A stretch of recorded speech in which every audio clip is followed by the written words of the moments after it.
Assalamualaikum warahmatullahi wabarakatuh. Halo semuanya, kali ini kita akan membahas materi mengenai protista mirip tumbuhan. Sebelum masuk pada materi protista mirip tumbuhan, apakah ada yang tahu mengapa protista mirip tumbuhan tidak disatukan dengan tumbuhan sejati? Jawabannya, karena protista mirip tumbuhan seperti terlihat di gambar, dia hanya terdiri dari lembaran-lembaran saja atau disebut juga dengan talus. Sedangkan tumbuhan sejati, dia dapat dibedakan mana antara daun, batang, dan akarnya. Oleh karena itu, protista mirip tumbuhan tidak disatukan dengan kingdom tumbuhan atau plantae.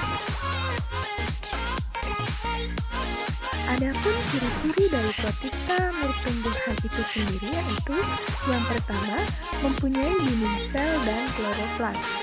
Yang kedua, hidup secara soliter dan berkoloni.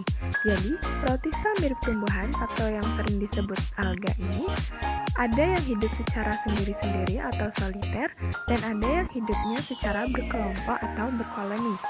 Lalu, ciri yang ketiga, bentuknya ada yang seperti benang, lembaran, dan ada yang seperti tumbuhan. Yang keempat, belum dapat dibedakan antara akar, batang, dan daunnya, atau disebut juga dengan talus. Berdasarkan pigmen yang dikandungnya, alga atau protista mirip tumbuhan dapat dibagi menjadi beberapa macam. Yang pertama itu ada Euglenophyta. Euglenophyta sendiri habitatnya yaitu di air tawar, di dalam tanah, dan di tempat-tempat yang lembab. Euglenophyta ini dianggap mirip hewan dan mirip tumbuhan. Mengapa demikian?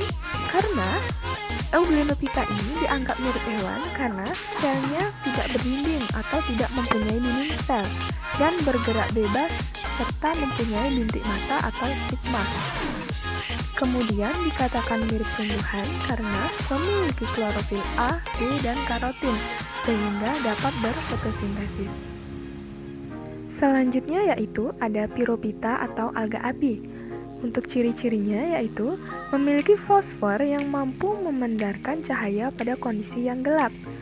Yang kedua, jumlahnya yang melimpah dapat menyebabkan air laut tampak berwarna merah atau kecoklatan.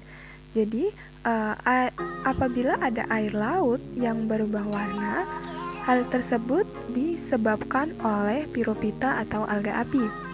Lalu, selanjutnya ada Basilaryophyta. Basilaryophyta ini cirinya yang pertama, mengandung pigmen klorofil, karotenoid, dan xanthofil. Selanjutnya cirinya yaitu di dinding selnya tersusun dari dua belahan. Jenis alga yang selanjutnya yaitu ada Chlorophyta atau alga hijau. Chlorophyta ini sendiri terdiri dari beberapa macam. Adapun ciri umum dari Chlorophyta yang pertama yaitu memiliki klorofil A, klorofil B, karotin, dan xanthofil. Yang kedua, kloroplas mempunyai bentuk seperti spiral, mangkuk, lembaran, dan ada yang berbentuk seperti bola. Lalu, ciri yang ketiga yaitu tubuhnya bersel satu seperti benang, lembaran, dan seperti tumbuhan tinggi. Seperti yang sudah saya bahas sebelumnya, bahwa Chlorophyta itu terdiri dari beberapa macam bentuk.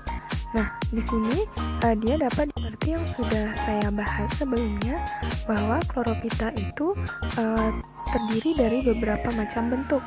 Nah, di sini dia dapat dibedakan lagi. Yang pertama yaitu ada Spirogyra. Nah, Spirogyra ini selnya berbentuk benang dan kloroplasnya berbentuk spiral seperti yang pada di gambar. Lalu yang kedua ada Chlorococcum.